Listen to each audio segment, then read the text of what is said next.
કબીર સાહેબ કહેતા, કબીર કહે કમાલ કો દો બાતા શીખ લે. કબીર સાહેબ શું કહે છે? કબીર કહે કમાલ કો દો બાતા શીખ લે.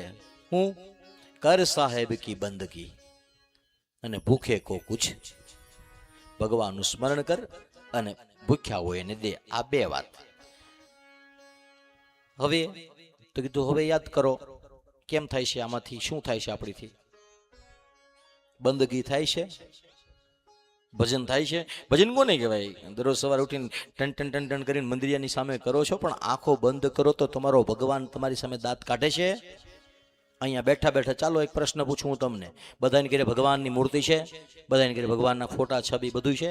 હા, તો અહીંયા બેઠેલા દરેક વ્યક્તિની ઘરે જે ભગવાનની મૂર્તિ છબી હશે ને એ અલગ અલગ સ્વરૂપની હશે. હા, ભગવાનના અલગ અલગ પોજ હશે, ભગવાનની અલગ અલગ મૂર્તિ હશે, ભગવાનના અલગ અલગ સ્વરૂપ હશે, અલગ અલગ મંદિરની હશે, અલગ અલગ ગામની છે, ધામની હશે, ઠામની હશે, બધાને અલગ અલગ છે ને. હા, પણ આંખો બંધ કરી અને તમે જે મંદિર મૂર્તિને સૌથી વધારે પ્રેમ કરતા હોય એ મૂર્તિને તમે યાદ કરો. આમ આંખો બંધ કરીને, આંખો બંધ કરો ને અહીંયા બેઠા બેઠા તમે જેની પૂજા કરો છો એ તમારી નજરે આવે તો સમજવાનું કે આપણે બરોબર પૂજા કરીએ છીએ. બાકી ખબર ન હોય મારા ઠાકોરજીએ કેવા કલરના વાઘા પહેર્યા છે એને સમજવાનું કે આ ગામ દેખાડવા હાટું વાત છે, બીજી કોઈ વાત. જેને તમે પ્રેમ કરતા હોય એની દરેક વ્યક્તિની દરેક હેબિટની તમને આમ પળે પળની ખબર હોય. બસ એવું છે જે સામાન્ય વ્યવહારમાં દેખાય છે ને.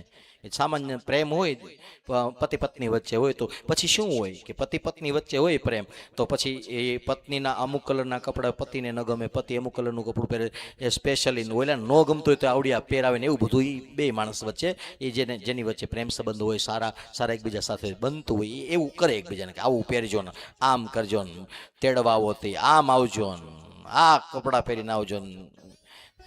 કેમ? એ એને ગમે કઈ, તમને સારા લાગે, તમે આવો તો બધા જોતા રહી જાય એટલા માટે. એવું જ હોય ને.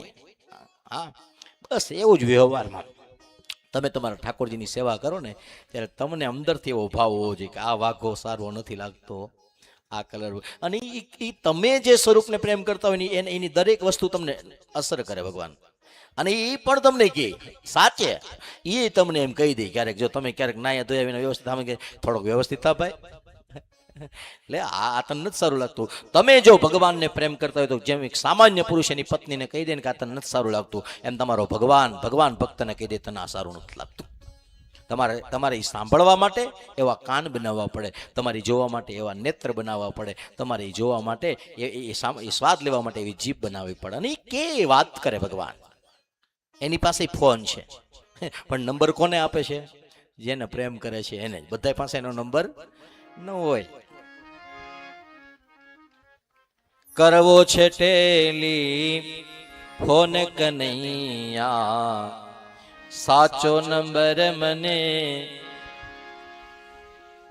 કંટડે વાગીને ફોન જશોદાએ ઉપાડ્યો, કૃષ્ણ ગયા છે ધેન 4 વારે, કરવો છે ટેલી.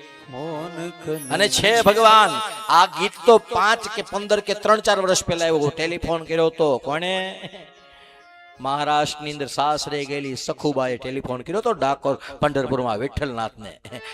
હા, ગોરા કુંભારે કર્યો તો ભગવાનને ફોન, નરસૈયાએ કર્યો, મીરાબાઈ અરે મનસુખરામ માસ્તરે કર્યો તો ફોન. એને બધા પાસે નંબર હતા. તેથી દોરડા લાંબા નહોતા કર્યા, કોઈ હેન્ડસેટની જરૂર નહોતી પડતી. પણ આંખો બંધ કરે એટલે મેસેજ પડી જાય કે કૃષ્ણ હું તને પ્રેમ કરું છું. હા, પડી જ ગયો છે ભગવાન. અને એટલે એ પ્રેમ કરો એની સાથે જ્યારે પરિચય કરો છો, પરિચય છે ને એ પહેચાન બની જાય.